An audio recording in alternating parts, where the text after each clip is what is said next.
এখানে একটা বর্ধমানের এমএলএ আছে বালিচোর নিশীথ মালিক, বলে বিজেপিকে দেখলে জ্বালিয়ে দেব। নিশীথ মালিক, কবে আসতে হবে তোমার বাড়ির সামনে বলো, সিকিউরিটি ছাড়া আসবো। তুমি যদি জ্বালাতে পারো তাহলে বলবো তোমার বাপের নাম ঠিক আছে। এসব ধমক চমক দিয়ে কোনো লাভ নেই। 21 जुलाई বলেছিলেন एफआईआर नहीं करने दूंगी, पूरा घेराव हो जाएंगी। इतना सुंदर हिंदी, पूरा घेराव, कोई छोड़ने वाला नहीं है। और भाई को तो बोलছে हाथ ভেঙে দাও, কেটে দাও, নো एफआईआर বাংলায় হবে না, হবে না, হবে না।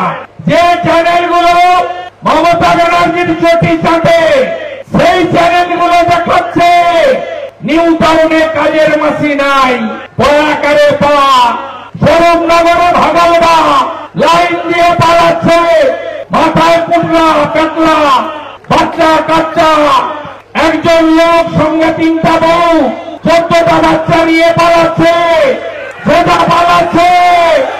জিজ্ঞেস করছে কোথা থেকে এসেছিলেন, বলছে খুলনা থেকে।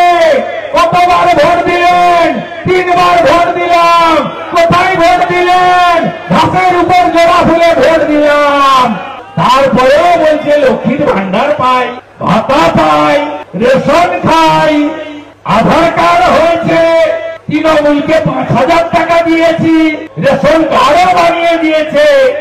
আপনি বলুন, আপনি তো ভারতীয়, আপনি চান এরা থাকুক না চান না? তাই মমতা ব্যানার্জির পায়ে কাঁটা ফুটেছে। আমরা যেমন বাংলাদেশি মুসলিম অনুপ্রবেশকারীদের ভোটার তালিকায় নাম রাখার বিরোধী, আমার হিন্দু শরণার্থী একদম নিশ্চিন্ত থাকুন।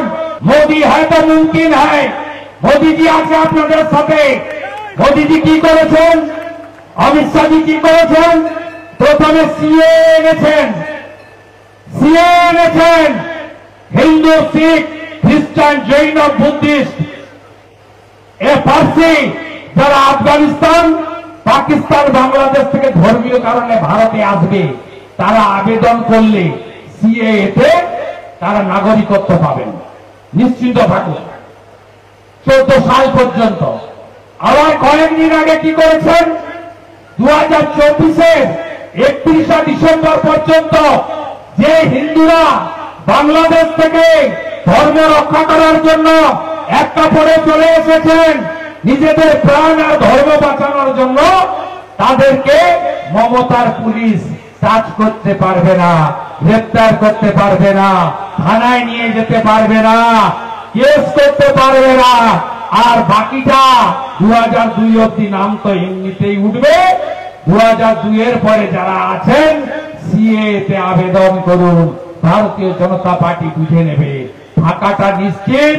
2002 এর পরে ভোটার তালিকায় নাম ওঠার ক্ষেত্রেও আমরা অঙ্গীকারবদ্ধ। আমরা হিন্দু শরণার্থীদের পাশে আছি।